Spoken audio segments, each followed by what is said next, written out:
Welcome to our first read aloud. I know we've been reading Harry Potter and we're further in than the first chapter, but because some of you guys are watching with family members or we have new people who might be watching our YouTube channel, I wanted to start from the beginning so that everyone knows the full story. I probably won't go all in today with character voices and animation and stuff. Just going to ease into the whole video thing. I'm a little nervous about it. I think it's going to be great, but so bear with me. I'll get into my dramatic reading eventually. I also have some friends who want to be guest readers and narrate the story for us, so that could be super fun. And then I know that you guys have especially missed hearing me talk about my coffee and all of the things bow related, so I wanted to let you know that I'm still drinking all of my coffee at home and I'm still saying all the correct way. So Kamal, I hope that this video gets you plenty of all and coffee and any other things that you think I say differently, and keeps you, used to me. But anyway, so I'll get started. We are going to read Harry Potter and the Sorcerer's Stone. I might pause partway through to make sure that you guys can see the pictures and everything. I'm not really sure. Again, as I read more, I'll get more used to it. I'll get better at the camera thing, and we'll see what adjustments I need to make. You might see me look down at my Apple Watch every now and again because that's where I can see a picture of myself and see if we're on task and what you can see as readers. So here we go. Harry Potter and the Sorcerer's Stone.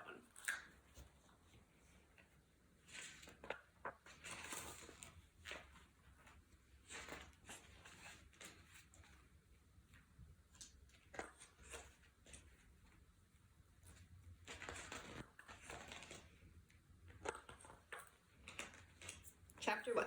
The Boy Who Lived. Mr. and Mrs. Dursley of number 4 Private Drive were proud to say that they were perfectly normal. Thank you very much. They were the last people you'd expect to be involved in anything strange or mysterious, because they just didn't hold with such nonsense. Mr. Dursley was the director of a firm called Grunlings, which made drills. He was a big, beefy man with hardly any neck, although he did have a very large mustache. Mrs. Dursley was thin and blonde and had nearly twice the usual amount of neck, which came in very useful as she spent so much of her time craning over the garden fences, spying on the neighbors. The Dursleys had a small son called Dudley, and in their opinion, there was no finer boy anywhere. The Dursleys had everything they wanted, but they also had a secret, and their greatest fear was that somebody would discover it. They didn't think they could bear it if anyone found out about the Potters. Mrs. Potter was Mrs. Dursley's sister, but they hadn't met for several years. In fact, Mrs. Dursley pretended she didn't have a sister because her sister and her good-for-nothing husband were as un-Dursley-ish as it was possible to be.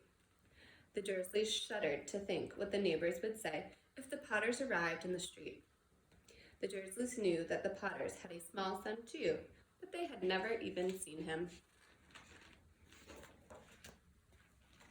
This boy was another good reason for keeping the Potters away. They didn't want Dudley mixing with a child like that. When Mr. and Mrs. Dursley woke up on the dull gray Tuesday, our story starts. There was nothing about the cloudy sky outside to suggest that a strange and mysterious thing would soon start happening all over the country. Mr. Dursley hummed as he picked out his most boring tie for work, and Mrs. Dursley gossiped away happily as she wrestled a screaming Dudley into his high chair. None of them noticed a large, tawny owl flutter past the window.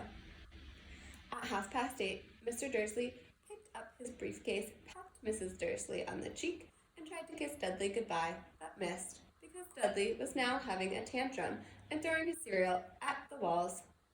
"Little tyke," chortled Mr. Dursley as he left the house. He got into his car and backed out of number 4's drive.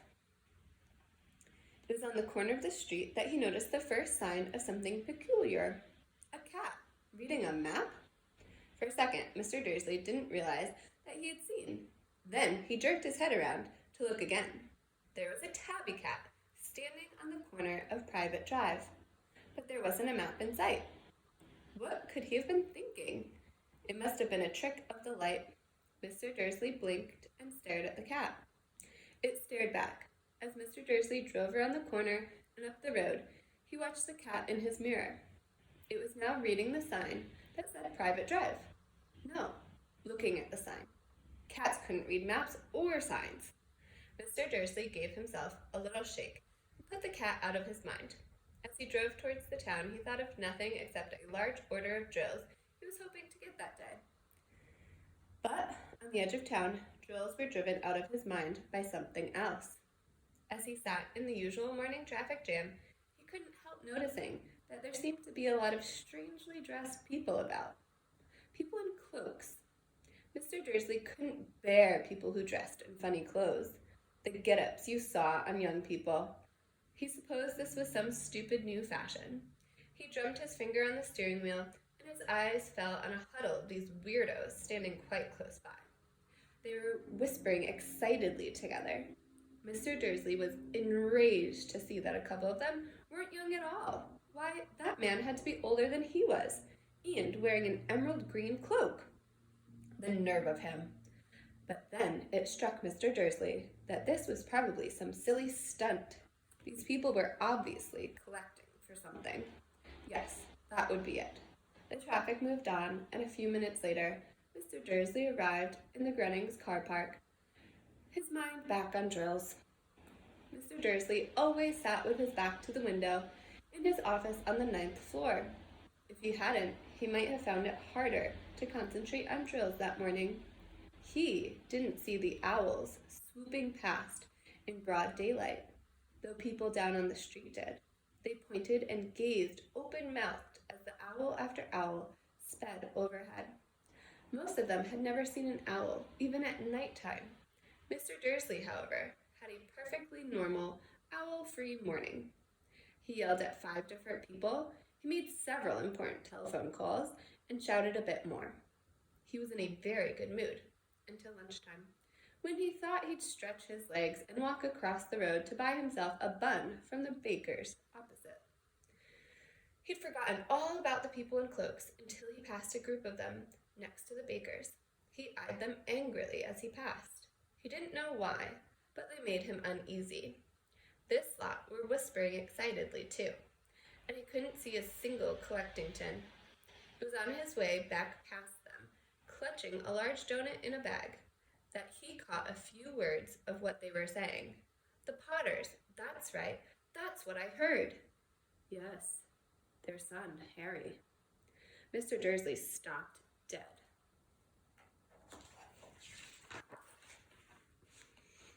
Fear flooded him. He looked back at the whisperers as if he wanted to say something to them, but thought better of it. He dashed back across the road, hurried up his office, snapped at his secretary not to disturb him, seized his telephone, and almost finished dialing his home number when he changed his mind. He put the receiver back down and stroked his mustache, thinking, no, he was being stupid. Potter wasn't such an unusual name. He was sure there were lots of people called Potter who had a son called Harry. Come to think of it, he wasn't even sure that his nephew was called Harry. He'd never even seen the boy. It might have been Harvey or Harold. There was no point in worrying Mrs. Dursley. She always got so upset at any mention of her sister. He didn't blame her. If he'd had Harry's sister, whew. But all the same, those people in cloaks. He found it a lot harder to concentrate on drills that afternoon, and when he went to the building at 5 o'clock, he was still so worried that he walked straight into someone just outside the door. Sorry, he grunted, as the tiny owl man stumbled and almost fell. It was a few seconds before Mr. Dursley realized that the man was wearing a violet cloak. He didn't seem at all upset at being almost knocked to the ground. On the contrary, his face split into a wide smile, and he said in a squashy voice that made every passerby stare, Don't be sorry, my dear sir, for nothing could upset me today. Rejoice, for you know who has gone at last. Even muggles like yourself should be celebrating this happy, happy day. And the old man hugged Mr. Dursley around the middle and walked off. Mr. Dursley stood rooted on the spot. He had been hugged by a complete stranger. Oh! He also thought he had been called a muggle, whatever that was. He was rattled. He hurried to his car and set off home, hoping he was imagining things, which he had never hoped before, because he didn't approve of imagination. As he pulled into the driveway of number 4, the first thing he saw, and didn't improve his mood, was the tabby cat he'd spotted that morning. It was now sitting on his garden wall. He was sure it was the same one. It had to have the same markings around its eyes. "Shoo," said Mr. Dursley loudly. The cat didn't move. It just gave him a stern look. Was this normal cat behavior? Mr. Dursley wondered. Trying to pull himself together, he let himself into the house. He was still determined not to mention anything to his wife. Mrs. Dursley had a nice, normal day. She told him over dinner all about Mrs. Next Door's problems with her daughter and how Dudley had learnt a new word, shan't. Mr. Dursley tried to act normal. When Dudley had been put to bed, he went into the living room in time to catch the last report on the evening news. And finally, bird watchers everywhere have reported that the nation's owls have been behaving very unusually today. Although owls normally hunt at night and are hardly ever seen in the daylight, there have been hundreds of sightings of these birds flying in every direction since sunrise. Experts are unable to explain why the owls have suddenly changed their sleeping pattern. The newsreader allowed himself a grin. Most mysterious. And now, over to Jim McGruffin with the weather. Going to be any more showers of owls tonight, Jim? Well, Ted, said the weatherman, I don't know about that, but it's not only the owls that have been acting oddly today. Viewers as far apart as Kent, Yorkshire, and Dundee have been phoning in to tell me that instead of the rain I promised yesterday, they've had a downpour of shooting stars. Perhaps people have been celebrating bonfire night early. It's not until next week, folks, but I can promise a wet night tonight. There's no pictures on this one, so I'll just readjust and read this way for a few minutes. Mr. Dursley sat frozen in an armchair. Shooting stars all over Britain, owls flying by daylight, mysterious people in cloaks all over the place, and a whisper about the Potters. Mrs. Dursley came into the living room carrying 2 cups of tea. It was no good. He'd have to say something to her. He cleared his throat nervously. Petunia, dear, you haven't heard from your sister lately, have you? As he had expected, Mrs. Dursley looked shocked and angry. After all, they normally pretended she didn't have a sister. No, she said sharply. Why? Funny stuff on the news, Mr. Dursley mumbled. Owls, shooting stars, and there were a lot of funny-looking people in town today. So, snapped Mrs. Dursley. Well, I just thought maybe it was something to do with her lot. Mrs. Dursley sipped her tea through pursed lips. Mr. Dursley wondered whether he dared tell her about the name Potter. He decided he didn't dare. Instead, he said, as casually as he could, their son, he'd be about Dudley's age now, wouldn't he? I suppose so, said Mrs. Dursley stiffly. What's his name again? Howard, isn't it? Harry. Nasty common name, if you ask me. Oh, yes, said Mr. Dursley, his heart sinking horribly. Yes, I quite agree. He didn't say another word on the subject as they went upstairs to bed. While Mrs. Dursley was in the bathroom, Mr. Dursley crept to the bedroom window and peered down into the front garden. The cat was still there. It was staring down Private Drive as though it was waiting for something. Was he imagining things? Could all this have anything to do with the Potters? If it it got out that they were related to a pair of, well, he didn't think he could bear it. The Dursleys got into bed. Mrs. Dursley fell asleep quickly, but Mr. Dursley lay awake, turning it all over in his mind. His last comforting thought before he fell asleep was that even if the Potters were involved, there was no reason for them to come near him and Mrs. Dursley. The Potters knew very well that he and Petunia thought them and their kind. He couldn't see how he and Petunia could get mixed up in anything that might be going on. He yawned and turned over. It couldn't affect them. How very wrong he was.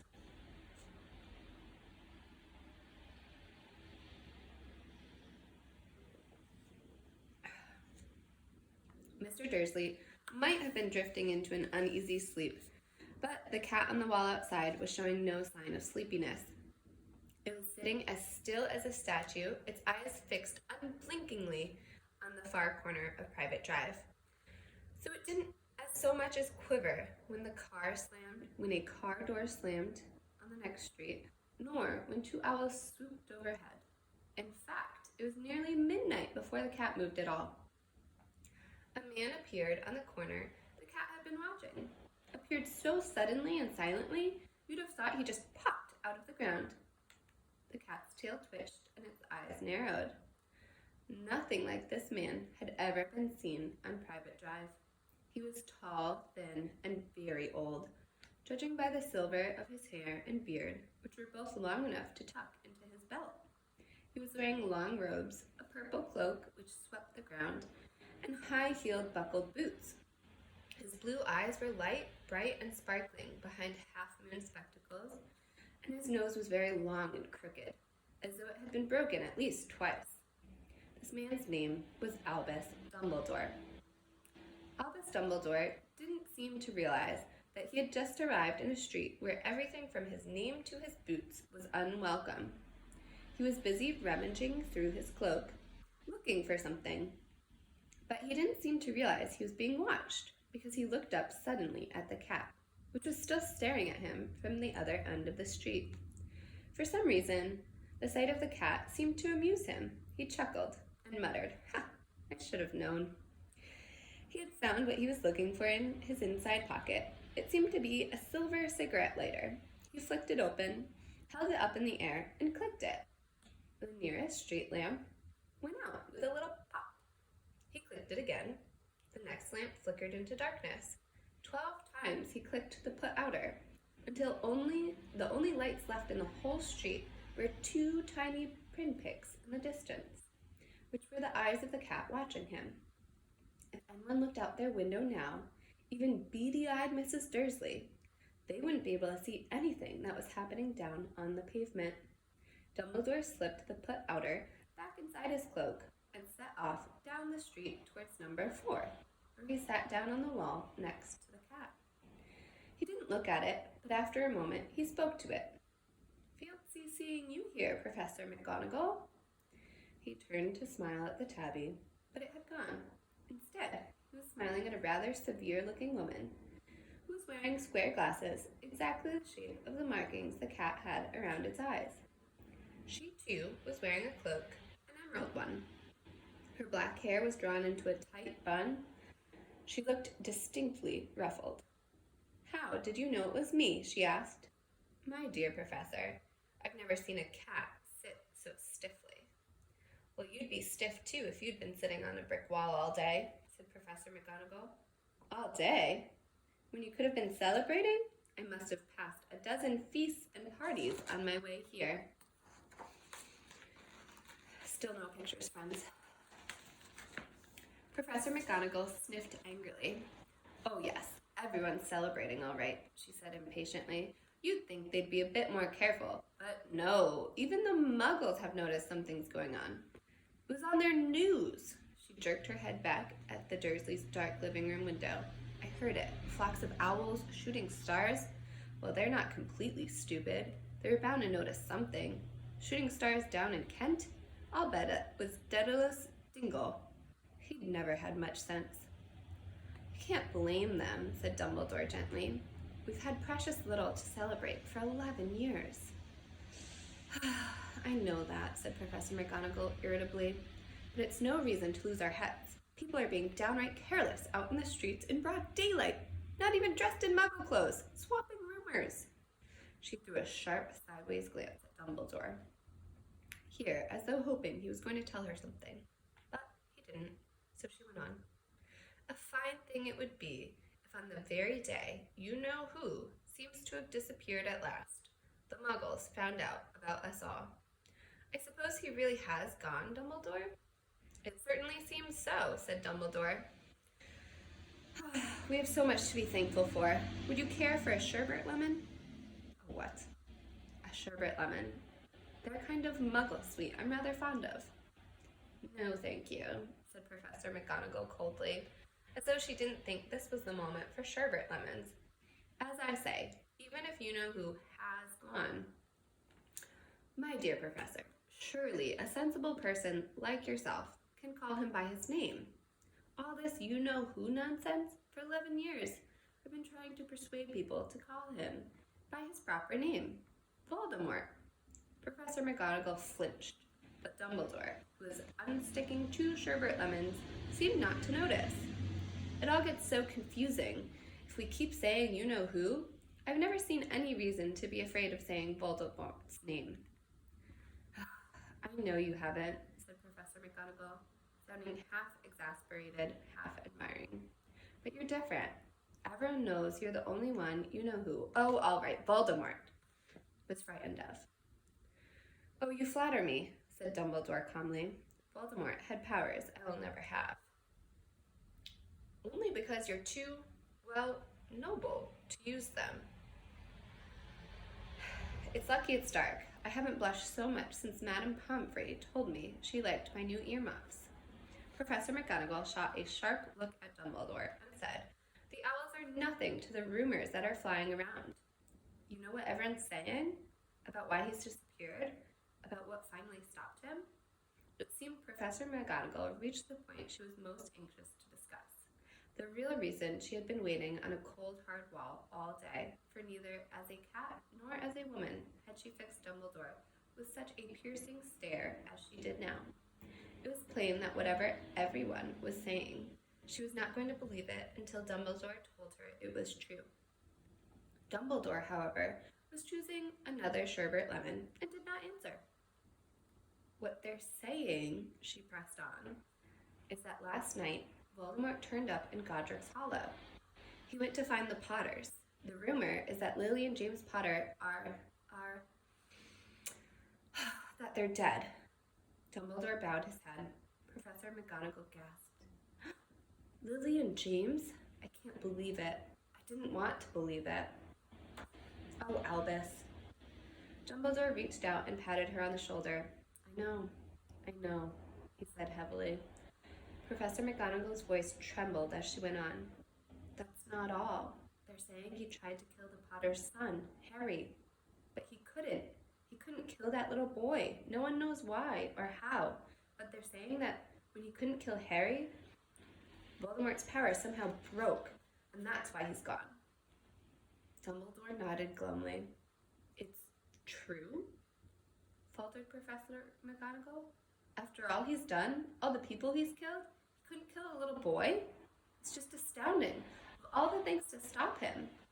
But how in the name of heavens did Harry survive? We can only guess, said Dumbledore. We may never know. Professor McGonagall pulled out a lace handkerchief and dabbed her eyes beneath her spectacles. Dumbledore gave a great sniff as he took a golden watch from his pocket and examined it. It was a very odd watch. It had 12 hands, but no numbers. Instead, little planets were moving around its edge.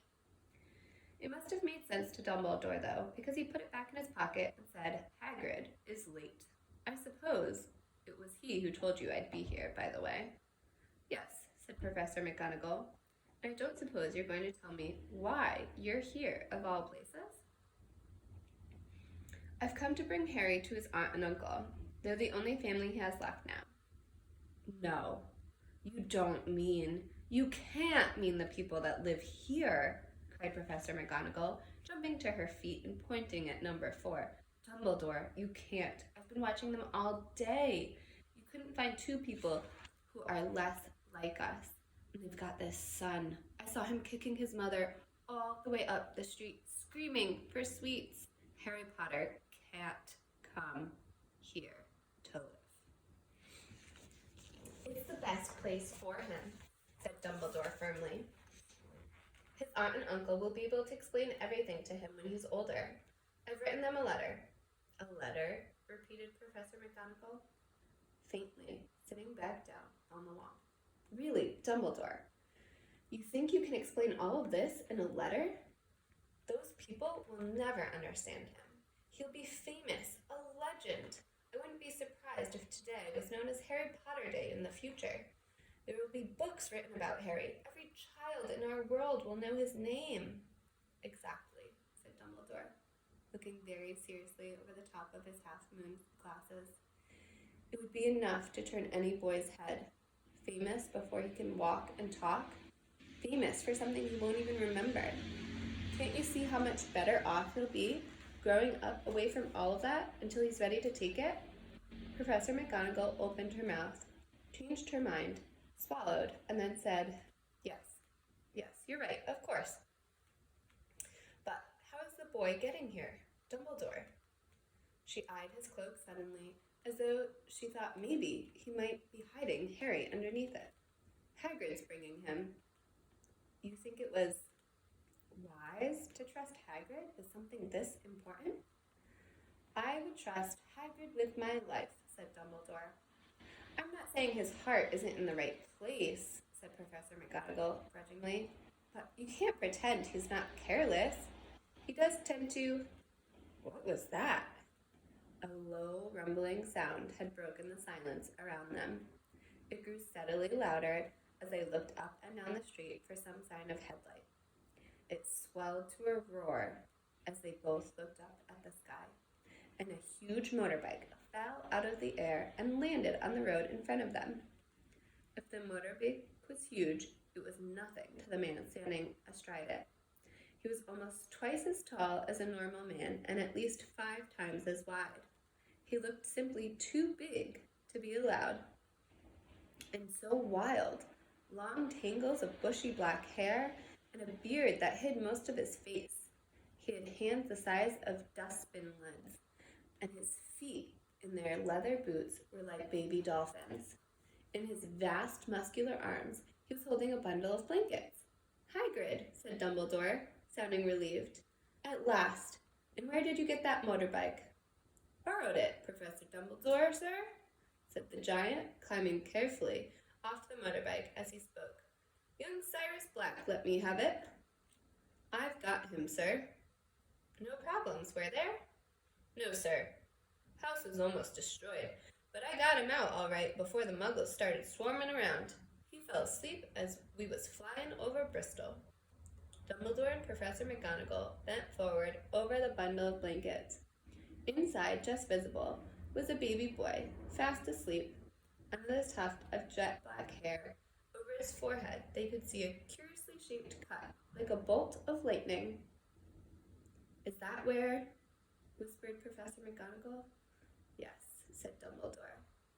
He'll have that scar forever. Can you do something about it, Dumbledore? Even if I could, I wouldn't. Scars can come in useful. I have one myself, above the left knee, which is a perfect map of the London Underground. Well, give him here, Hagrid.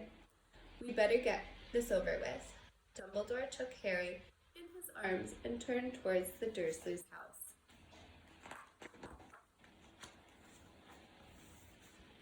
Could I just say goodbye to him, sir? Asked Hagrid. He bent his great shaggy head over Harry and gave him what must have been a very scratchy, whiskery kiss. Then, suddenly, Hagrid let out a howl like a wounded dog. Shh! Hissed Professor McGonagall. You'll wake the muggles! Sorry, sobbed Hagrid, taking out a large spotted handkerchief and burying his face in it. But I can't stand it. Lily and James dead and poor little Harry off to live with the muggles. Yes, it's all very sad. But get a grip on yourself, Hagrid. Will be found, Professor McGonagall whispered, patting Hagrid gingerly on the arm as Dumbledore stepped over the low garden wall and walked to the front door. He laid Harry gently on the doorstep, took a letter out of his cloak, tucked it inside Harry's blankets, and then came back to the other two. For a full minute, the three of them stood and looked at the little bundle.